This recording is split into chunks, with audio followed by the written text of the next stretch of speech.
کابلیانو ته ډیر سخت اخطار د افغانستان د کورنیو چارو وزارت څخه مسعود اندرابي وایي ولې 1400 عسکر له کوتکونو سره وګمارل دا پولیس بل چا سره کار لري دلته په ویډیو کې له موږ سره وګورئ درنو لیدونکو السلام علیکم وخت مو په خیر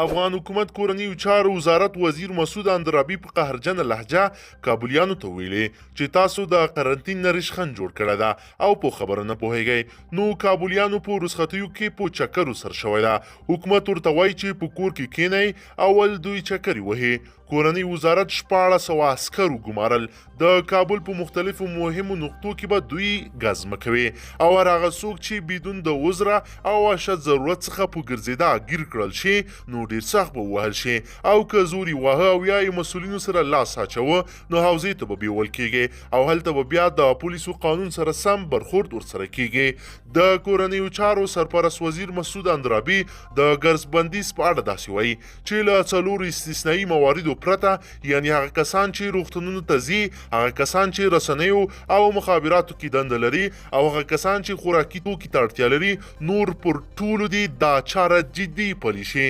افغانستان د کورنیو چارو سرپرست مسعود اندرابي د کابل ښار اوسیدونکو په ځانګړي توګه دولتي مامورینو ته خبرداری ورکړی چې له اړتیا پرته دي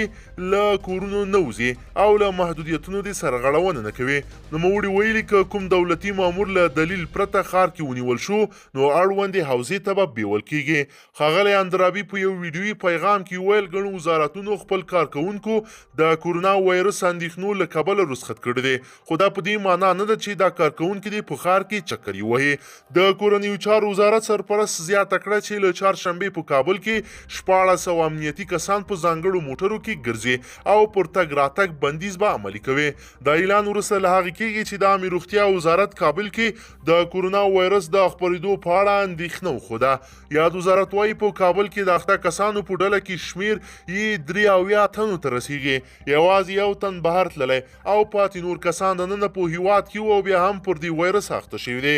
د افغانستان د عامې روغتیا وزارت چارواکو د سې شنبې په ورځ د اپریل اوومه وویل تېرو 24 ګړیو کې په دغه هیواد کې د کورونا وایرس تر ټولو ډېرې یعنې 56 نوي مثبتې پیښې ثبت کړي دي دې سره په افغانستان کې د کووډ 19 وایرس د مثبتو پیښو شمیر 423 ته ورسید د عامې روغتیا وزارت د معلوماتو له مخې په تېرو 24 ساعتونو کې د دې مثبتو پیښو له ډلې 28 په هرات 12 په کابل 10 په کندهار 15 په بلخ او 2 نور په ننګرهار ولایت کې ثبت شوي دي